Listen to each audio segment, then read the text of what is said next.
I mean, you know, the original cartoon came out in 1937, and very evidently so. There's a big focus on her love story with a guy who literally stalks her. Yeah. Weird. Super weird. So we didn't do that this time. We've all seen the trailer for what's been described as the worst Disney live action to ever exist, right? But just in case you've been living under a rock these past couple of days, Disney finally released the trailer for Rachel Zegler's Snow White and the Seven Dwarfs. And let's just say Disney was brave for not disabling the comments on the trailer.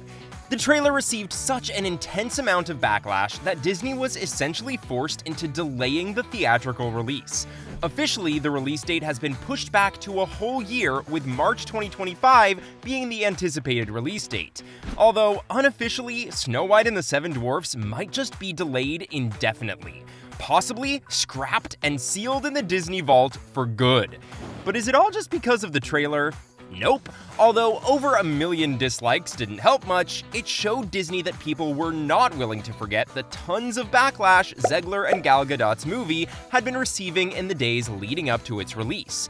Have you ever been to that Snow White ride at Disneyland? I get stopped for photos every time I'm online for the Snow White ride, and it is I have to pretend like, oh God, well, crazy that we're in front of this. Wait, how often are you in line for the Snow White ride? I'm a narcissist. Was it because of the controversial remarks made by Zegler and Gadot about the premise of the movie they were starring in? For context, Zegler seemed less than thrilled to be representing a Disney classic star, calling Snow White everything she hated in a character. Interestingly, that's beside the point here. Zegler's comments have been scrutinized by the press and online for a while now, but with the official trailer release, fans are looking at another Disney controversy. Does Disney hate men? That's a question that has been raised by none other than the richest man in the world, Elon Musk. Some, those who are on Disney's side at least, believe that Musk has a vendetta against Disney, and it goes back to the day he took over Twitter, X. If somebody's gonna try to blackmail me with advertising, blackmail me with money, go f*** yourself. But go f*** yourself. Is that clear? I hope it is. Hey, Bob. Disney pulled advertising from the platform, claiming that Musk's systems would place their ads next to Nazi content, a controversial claim that Musk denied. In any case, pulling funding from X meant that Disney had just created its new supervillain, a man with every resource on Earth, a mega millionaire. It started out with Musk taking jabs at Bob Iger, saying that he would be responsible for running Disney to the ground before Musk took that upon himself and started funding lawsuits against the mega production house. Remember when Gina Carano was fired from Disney's The Mandalorian over her political views? Well, Musk has assured Gina of his full support as she's piling one lawsuit after another against the production house. By his full support, obviously Musk meant that he would be footing the bill. But wait, what was that about Disney hating men, and what does that have to do with Snow White and the Seven Dwarfs? That's about enough backstory, and we're familiar with the key details now.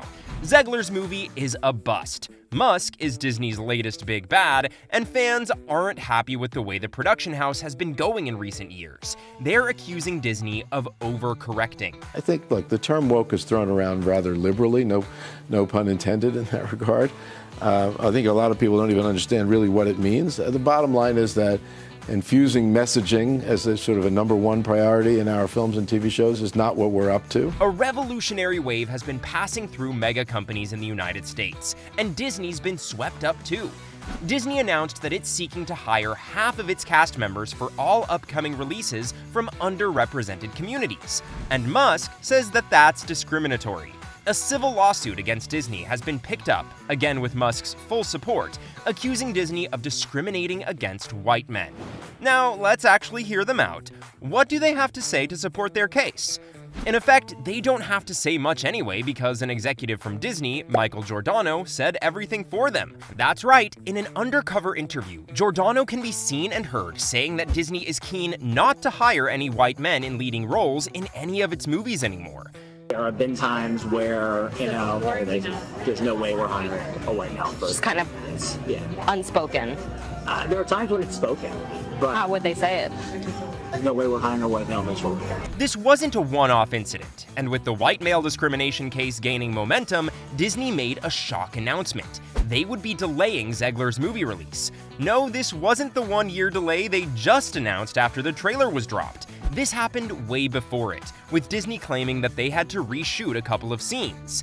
If Disney wants to make more woke films that tank at the box office, they are more than welcome to do that, but maybe think of an original idea. Maybe not destroy a classic from my childhood and put an actress in there that not only hates the plot and the storyline of the movie she's in, but also seemingly hates Snow White, the character herself. Speaking of scenes, a huge amount of backlash for Snow White and the Seven Dwarfs revolved around the fact that Zegler and Gadot were bent on contrasting the movie from the original.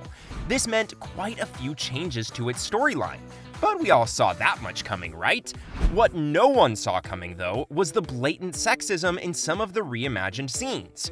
To give you some context, the trailer shows a scene where Snow White's just been introduced to the Seven Dwarfs and designates a handful of chores to each one of them. In the original scene, the animated version, Snow White designates the house chores to squirrels that wandered into the house and offered to help out herself as well. In the animated scene, she offered to broom. In the live-action scene, she just handed the broom to one of the dwarfs. Is this scene legally actionable? To be fair, not really. Reimaginations happen all the time, and this would be no different.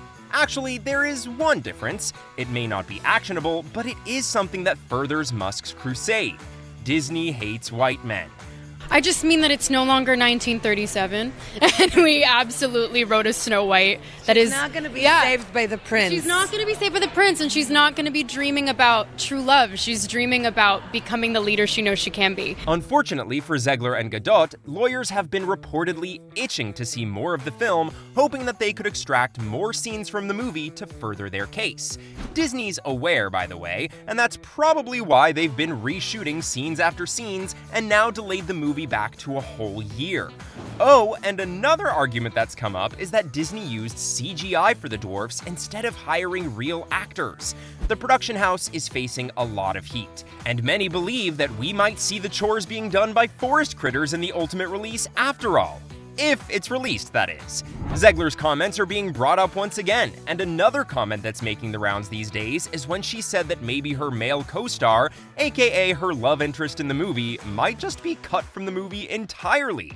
All of Andrew's scenes could get cut. Who knows? It's Hollywood, baby. To be clear, while the movie is about Snow White, she's not the only character in the film. Lobbyists are now accusing Zegler of rewriting her whole role and assuming that she's the lead and the co-star. Andrew Burnap has a limited role in the film, but it's one that's crucial for the final cut. We all know the story of how Snow White gets to be with Prince Charming in the end, something that Rachel made clear she doesn't like. While talking about his co-starring role, Burnap once said that he believed Jonathan was less of a prince and more of a reluctant hero. We never really got to know what he meant by the vague statement.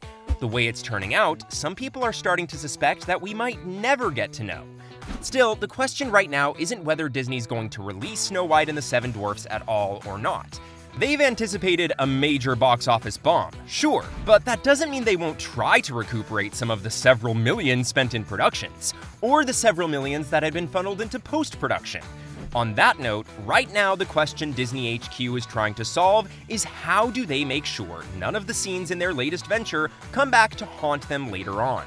With Deadpool and Wolverine, Disney did everything they didn't do when promoting Zegler and Gadot's movie, which was everything right. Essentially, despite whatever was happening in the world, the cast members kept every answer during the promotional tour strictly about the movie. To be fair, the movie became a success.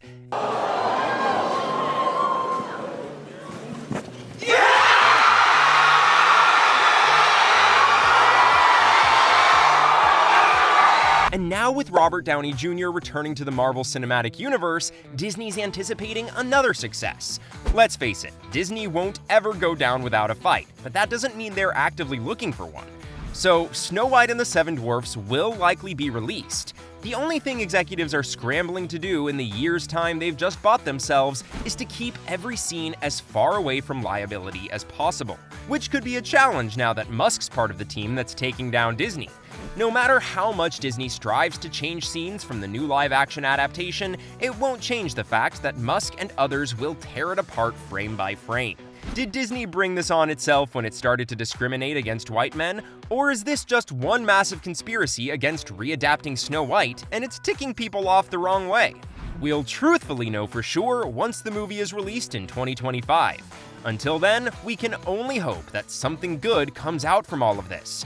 What do you anticipate is coming next? Let us know in the comments. And if you want to know what Brett Cooper has to say about her fellow Snow White, then this is the next video that you need to watch.